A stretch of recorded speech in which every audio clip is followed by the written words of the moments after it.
For most people, pregnancy and childbirth is a blend of emotions, including joy and stress.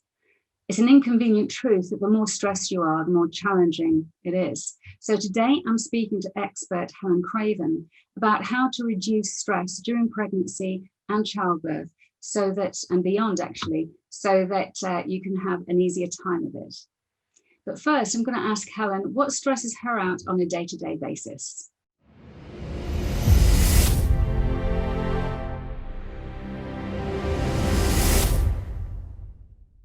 Oh, it's probably the really silly things like deciding to have a dinner party, doing something far too complicated, and then getting completely stressed about coordinating or ruining the meal. And I guess my solution to that is just to stand back and think, does it really matter? And look at things on a bigger scale and in a better perspective. Yeah, I completely identify, because I tend to set myself ridiculous menus that I think are really exciting at the time, and then I have to think about how I'm going to deliver it on the day. And my cooking is kind of really hit and miss, but I've been to your house and had dinner with you, and I've never once had a bad meal, and it's always beautifully done and highly nutritious as well. So thank you, Trish. You're welcome anytime. Okay, diary appointment coming up soon. Okay, so now let's talk about pregnancy and childbirth and how hypnobirthing helps with all of that. Okay, so there are three aspects really.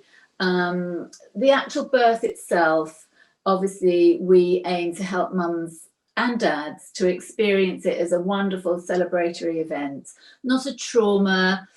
And we know that the best way of doing that is for the mum to be stress-free as possible, and as relaxed as possible. So we're taking away fears.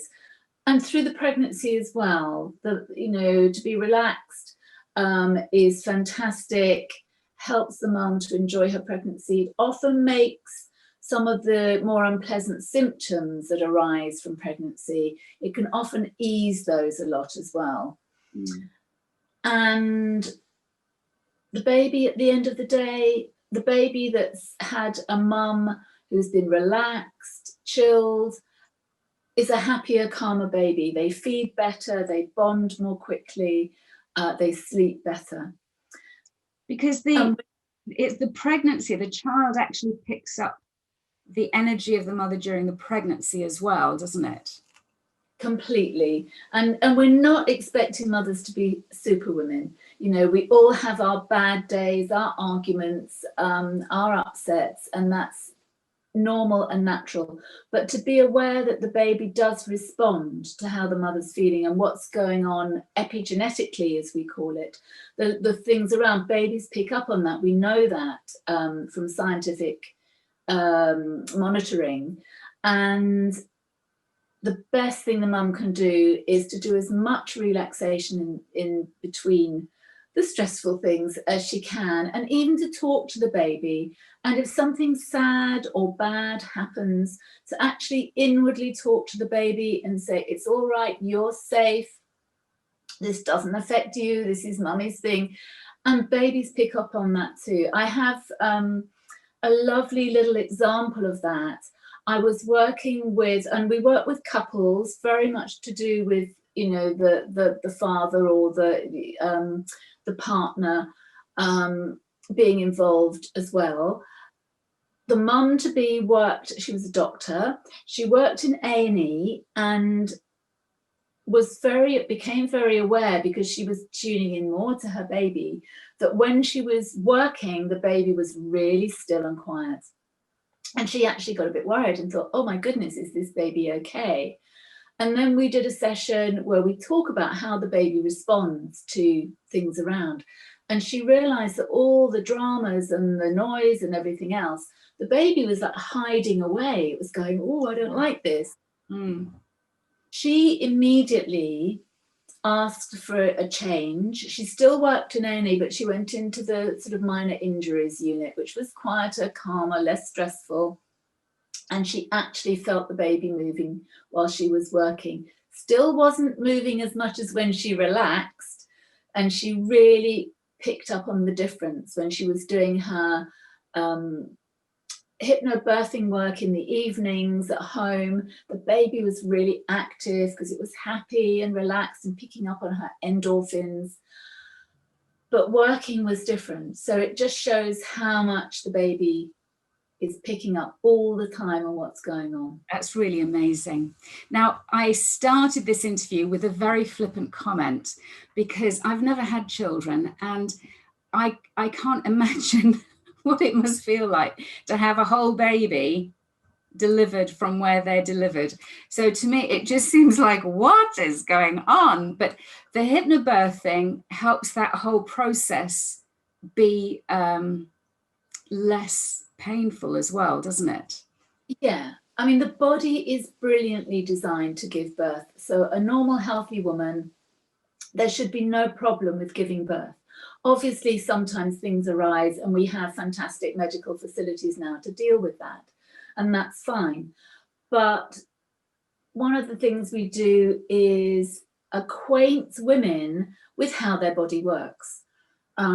And we have the most beautifully designed uterus that has muscles that slide up and out, and with the contractions, although words are important, so we actually will call them surges or waves. It's softer terminology. Nice. All of Yeah. and how we respond.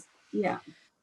And if we relax the muscles during the contraction or surge, move easily, they slide against each other, they nudge the baby down, and that happens beautifully, absolutely how it's designed to do.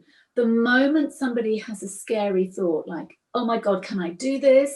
Or oh, I've left the gas on, or, you know, something that would trigger an instant response of adrenaline, then the muscles, because the body thinks, oh, not safe, this isn't safe, they start to tighten. And then the birthing part of us, which knows that it's supposed to be giving birth to this baby, is fighting the part that's going, yeah, but it's not safe. And I have a lovely anecdote, if you're happy to listen to another little anecdote. Yeah. Mm. I was in Northern Cyprus on holiday one year, met a lovely lady who took me to meet her mum, who absolutely loved English people. And the reason was she lived in the middle of nowhere in this marvelous little small holding, and she grew olives and goodness knows what. She had 8 children and gave birth in her little house without any problem to 7 of them. Perfect earth mother. But one baby was born during the conflict and the war going on in Cyprus. And it was happening around her house at that time. Her husband was out fighting. And she, of course, would have been terrified. And she found what the baby was coming, and she just knew that this baby was not going to come on its own. It was not going to be a natural, easy birth like the others had been. There was a British army camp nearby, and she knew there was a hospital there. She found her way, goodness knows how, to the hospital, and a British doctor came out, instantly realised what was going on, brought her in, made her safe, helped her birth her baby, which was wonderful and happy. And she felt so grateful. That's why she loved the English. But why that birth had been difficult for her, who was absolutely brilliant at birthing, was because she was frightened.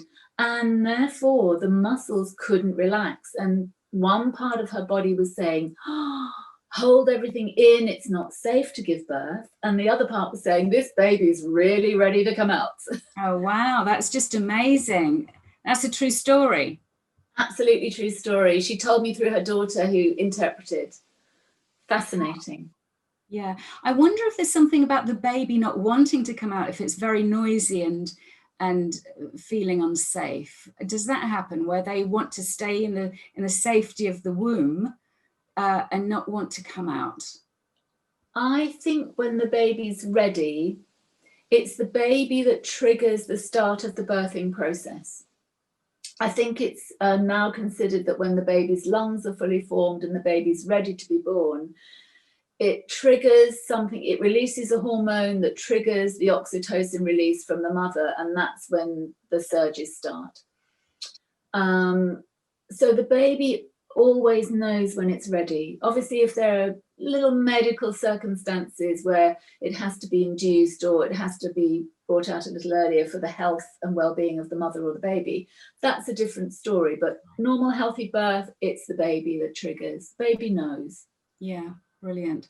And so working with the father and the mother together, I can imagine, and let me know if this is right or not, that must improve the bonding process between all of them.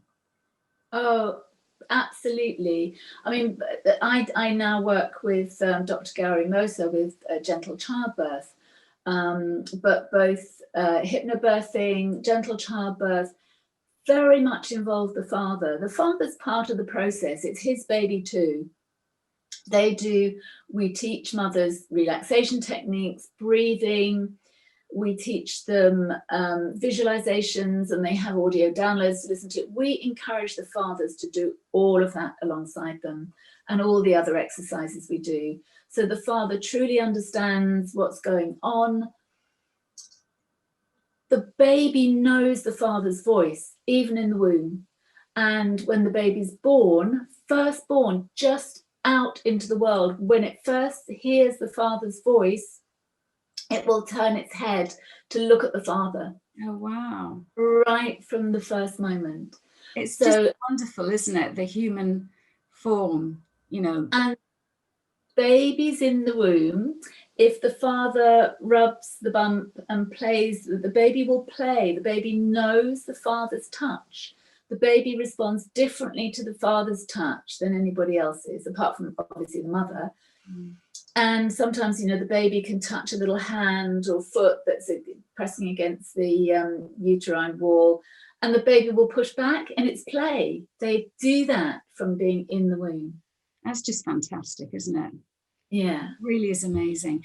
And I'm guessing that what they learn through this whole process isn't just exclusive to pregnancy and birth, but actually there's techniques that can help them generally in their lives following the birth. Absolutely, because they learn how to relax. Yeah. They learn how to release unwanted fears, visualize how they want things to be, visualize everything being perfect. And we teach all kinds of different techniques, and a bit of massage technique as well, which is very soothing. And I think we talked earlier that if actually the mother has, or even the father has, a particular issue that brings a lot of stress and trauma, it's really worth doing some therapeutic work to release that before they go into parenthood. Yeah. Shall I tell you yet another anecdote? Yeah, sure. Mm-hmm. I had a gentleman came to me, middle-aged, very well set up, in business, successful, no worries, children grown up, happy, sorted. But all through his life, he had been dogged by a feeling that just around the corner was going to be disaster. It had never happened. He kind of wrote it off as being, oh, well, I've been building my business, I've been raising children, of course, you know, there are impending problems, and I've just been a worrier. But he got to the stage where his life really was very sorted. He knew he should be able to relax a lot more, but he still had that feeling of foreboding, and to find out where it had come from and get rid of it. And we did all sorts of things, but eventually I regressed him to being in his mother's womb. And I found out that his mother had had a lot of miscarriages prior to him being born. He was the only child, and she had gone through her pregnancy every day thinking, oh, is this the day I'm going to lose my baby? Yeah. She had been living with that fear, and it had transferred itself to that little fetus and the baby.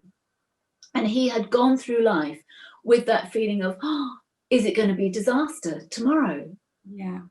And that feels like it's, the child can't logically know, but energetically, the child has picked up the energy from his mother's fear and has taken it into his perfectly happy, sorted life, and has manifested throughout his life until you helped him out. But it's, you know, it was a revelation to me, fascinating. I just love this work. It's so brilliant, isn't it? It's brilliant. We're being chatty, by the way, because we both wrote a book together. So an inside job, which is how to do self-hypnosis. So that's something we wrote a long time ago now, it feels like, doesn't it? Oh, it was. Yeah, but it's, sorry? Still pertinent. Still absolutely pertinent. So thank you very much indeed, Helen. That's been absolutely brilliant. I do hope that you found that helpful. If you've got any comments or tips on how to manage stress during pregnancy or childbirth, do make notes at the bottom. It'd be lovely to hear from you. Thank you very much.